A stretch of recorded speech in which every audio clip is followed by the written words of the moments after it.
అన్నయ్య, నేను కుముదని మాట్లాడుతున్నాను. ఏమైందమ్మా? ఎందుకంత కంగారు పడుతున్నావు? అన్నయ్య, వరదరాజులు మావయ్య వాళ్ళు వచ్చి మనల్ని ఇల్లు ఖాళీ చేయమంటున్నారు. ఏంటి? అవునన్నయ్య.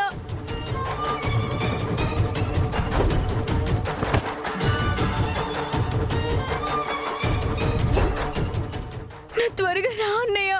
మీరు కంగారు పడకండమ్మా, 10 నిమిషాల్లో అక్కడ ఉంటాను. ఏమైంది బావా?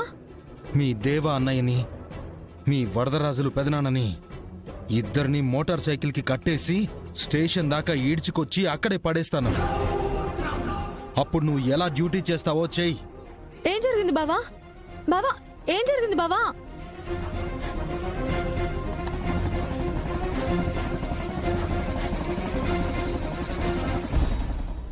నాగవల్లి, నాగవల్లి, నాగవల్లి, అమ్మ నాగవల్లి.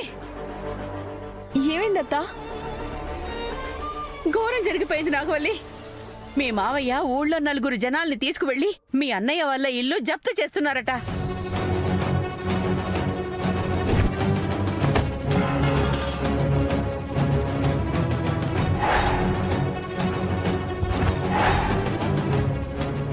అలా ఎలా చేస్తారమ్మా? గంగబావ వాళ్ళు షణ్ముఖం వాళ్ళకి అప్పు ఇవ్వాల్సుంటే తీర్చేశాడు, కానీ మనకెప్పుడు బాగిపడ్డాడు? అదే నాకు అర్థం కావడం లేదు వీర్రాజు. బయట వెంకాయమ్మ కలిస్తే చెప్పింది నీ మొగుడే నీ పుట్టింటి పరువు తీస్తున్నాడని, నీ మేనల్లుణ్ణి ఉన్న పళంగా ఇల్లు ఖాళీ చేయిస్తున్నాడని. ఇప్పుడు గంగవాడ పరిస్థితి తలుచుకుంటుంటే నా కాళ్ళ చేతులు ఆడటం లేదు. అసలు అలా ఎలా చేయగలరత్తయ్య?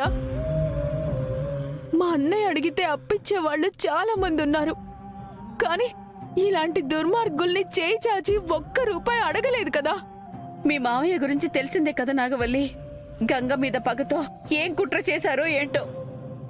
వెంకాయమ్మ ఎందుకు అబద్ధం చెప్తుంది? వీళ్ళకేమైనా పిచ్చా అమ్మా? గంగబావని ఎందుకు నడి రోడ్డు మీదకి తీసుకొస్తున్నారు? అసలే పెళ్లి కావాల్సిన ఆడపిల్లలున్నారు. ఇప్పటికిప్పుడు బయటికి వెళ్ళిపోమంటే ఎక్కడుంటారు? ఎలా తలదాచుకుంటారు? ఎన్ని అవమానాలు చేశారు, మా అన్నయ్య మీద ఎన్ని కుట్రలు చేశారు. వాళ్ళు చేసిన పనికి ఇప్పటికీ మా అన్నయ్య శిక్ష అనుభవిస్తూనే ఉన్నాడు. ఇంకా వీళ్ళ పగ చల్లారలేదా అత్తయ్య? ఆఖరికి వాళ్ళని నడి వీధిలోకి తీసుకొచ్చారు. పదత్తయ్య వెళ్దాం. మావయ్య ఏమనుకున్నా సరే మా అన్నయ్య మౌనంగా ఉన్నా నేను మాట్లాడతాను.